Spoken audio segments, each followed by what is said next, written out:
Good morning friends. GST platform के YouTube channel में आप सभी का स्वागत है। जी हाँ फ्रेंड्स, 1 अप्रैल 2022 से बहुत सारे मेजर चेंजेस जीएसटी और इनकम टैक्स के अंदर जो है वो इम्प्लीमेंट होने वाले हैं। तो जो चेंजेस इम्प्लीमेंटेड होने वाले हैं कल से, उसके बारे में आपको इस वीडियो में पूरी इंफॉर्मेशन मिलने वाली है। सबसे पहले हम लोग बात करेंगे जीएसटी के अंदर। जी हाँ फ्रेंड्स, जीएसटी के अंदर आपको सबसे पहली चीज जो है वो समझनी है ई इनवॉइसिंग। अगर आपका टर्नओवर 17-18, 18-19, 19-20, 20-21 या 21-22 जो आज समाप्त होने वाला है, इस पर्टिकुलर फाइनेंशियल ईयर्स में 20 करोड़ रुपए से ऊपर चला गया है, तो आपको कल से 1 अप्रैल 2022 से इलेक्ट्रॉनिक इनवॉइस जो है वो जनरेट करना है। इलेक्ट्रॉनिक इनवॉइस जब आप B2B का इनवॉइस या एक्सपोर्ट इनवॉइस बनाते हैं तब आपको बनाना होता है। बाकी डिटेल्ड FAQs जो होती है ई इनवॉइसिंग के ऊपर, वो हमने अपनी टैक्स मैगजीन के अंदर आप लोगों के साथ ऑलरेडी शेयर किया है। अगर आप लोगों ने अभी तक टैक्स मैगजीन का सब्सक्रिप्शन नहीं लिया है तो इन नंबर्स पे कॉल करके व्हाट्सएप करके आप मैगजीन का सब्सक्रिप्शन ले सकते हैं, क्योंकि 1 अप्रैल से मैगजीन की प्राइसेस बढ़ने वाली हैं। तो अगर आप लोग कम रेट पे लेना चाहते हैं तो नंबर्स जो दिए गए हैं, इन नंबर्स पे कॉल करके व्हाट्सएप करके आप डिटेल्स मांग सकते हैं। इस बार की जो मैगजीन रिलीज होगी, इसके अंदर भी आपको ई इनवॉइसिंग से रिलेटेड जो FAQs हैं वो दिए गए हैं। साथ ही साथ जो SOP है, स्क्रूटनी ऑफ रिटर्न्स के लिए इशू किया गया, उसकी डिटेल्स दी गई है। एक गुजरात हाई कोर्ट का जजमेंट है जिसमें इनको टैक्स क्रेडिट ब्लॉक करने से रिलेटेड चीजें बताई गई। GSTR 3B के अंदर जो चेंजेस हो चुके हैं उसके बारे में इंफॉर्मेशन दी गई है, और भी काफी सारी चीजें आपको इस बार की मैगजीन में मिलेगा। तो यहाँ पर आपको ई इनवॉइसिंग सबसे पहले समझ लेना है कि कल से लागू हो जाएगा।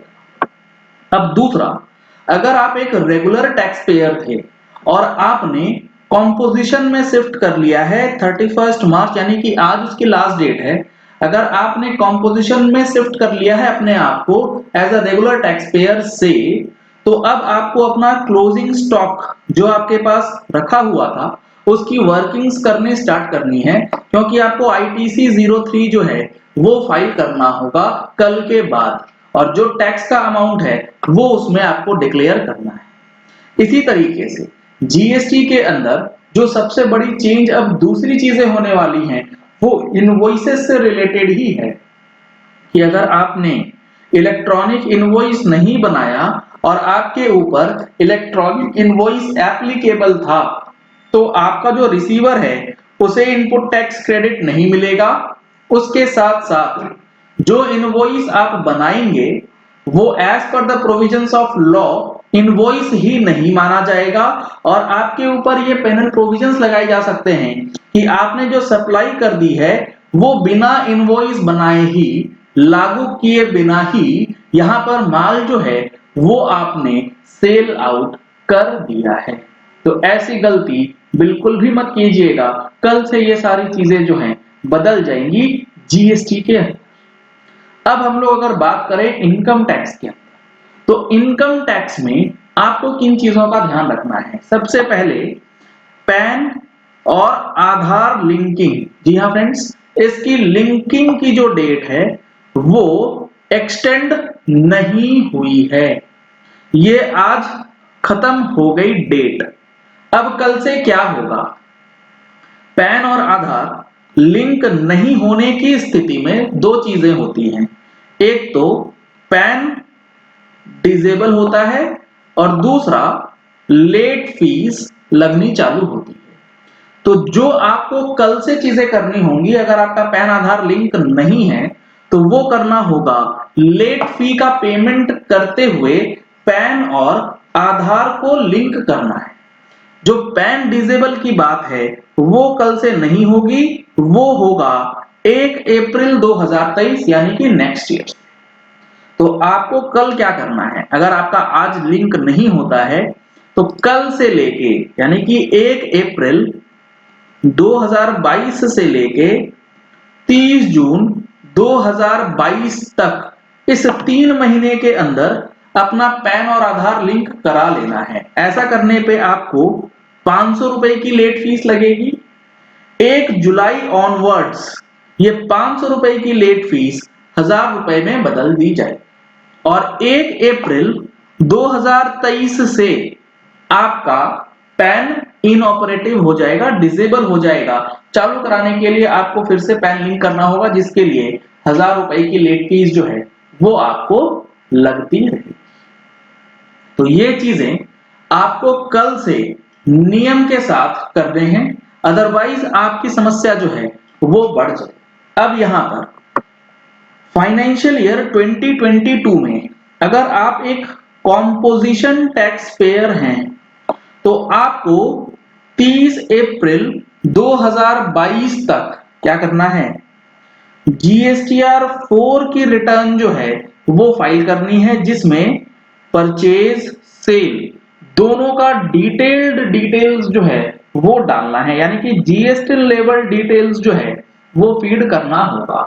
आपने अगर कोई परचेज किया है नॉर्मल B2B विदाउट आरसीएम या फिर आरसीएम या फिर कोई अनरजिस्टर्ड परचेज, सबकी डिटेल्स के साथ आपको अपना डेटा जो है वो फाइल करना होगा और इसकी डेट है 30 अप्रैल 2022। तो ये कुछ इंपॉर्टेंट चेंजेस, कुछ इंपॉर्टेंट वर्कलोड्स जो कि आपको कल से फॉलो करने हैं, अदरवाइज आपके ऊपर हेवी पेनल्टीज या लेट फीस जो है वो लगाई जा सकती है। चलिए इस वीडियो को यही एंड करते हैं। आशा करते हैं कि आपको ये चीजें क्लियर हो गई होंगी कि 1 अप्रैल 2022 से क्या नियम बदल दिया गया है और उसका इंपैक्ट आपके ऊपर किस तरीके से आने वाला है। मैगजीन के लिए मैंने आपको बता ही दिया है कि SOP of scrutiny of returns, FAQs on E invoicing और जीएसटीआर 3B के अंदर जो नया टेबल इंसर्ट किया गया है, इन सारी चीजों के साथ साथ आपको गुजरात हाई कोर्ट का जजमेंट, जीएसटी ऑडिट के नोटिसेस का जवाब किस तरीके से आप एक सैंपल आंसर के साथ आपको यहाँ पर दिया गया है और उसमें ड्यू डेट्स फॉर अप्रैल 22 भी प्रोवाइड किया गया है। और एक इंपॉर्टेंट चेंजेस जो कंपनीज के लिए लागू होता है वो है ऑडिट ट्रेल। जी हाँ friends, audit trail under the companies act वो भी कल से लग जाएगा। अगर आप एक कंपनी का काम करते हैं तो आपको जो अकाउंटिंग सॉफ्टवेयर यूज करना है वो अकाउंटिंग सॉफ्टवेयर ऐसा होना चाहिए जिसमें ऑडिट ट्रेल की फैसिलिटी हो। मतलब आपने कोई एंट्री गलत कर दी, आपने कोई एंट्री डिलीट करनी है या कोई चेंज करना है, जैसे ही आप कुछ चीज चेंज करेंगे या आप उसे डिलीट करेंगे, उसका रिकॉर्ड जो है सॉफ्टवेयर के अंदर आ जाना चाहिए। ऐसा सॉफ्टवेयर आपको कल से यूज करना है। चलिए इस वीडियो को यही एंड करते हैं। आशा करते हैं कि आपको ये चीजें क्लियर हो गई होंगी कि अब किस तरीके से कल से आपको काम करना है। अगर आपने हमारे चैनल पे फर्स्ट टाइम ट्यून इन किया है तो चैनल को सब्सक्राइब करने के लिए नीचे दिया गया रेड कलर का सब्सक्राइब बटन प्रेस कर लीजिए। साथ में जो बेल आइकन है उसे प्रेस कर लीजिएगा ताकि वीडियोस की नोटिफिकेशंस आप तक रेगुलरली पहुंचती रहें। Thank you and have a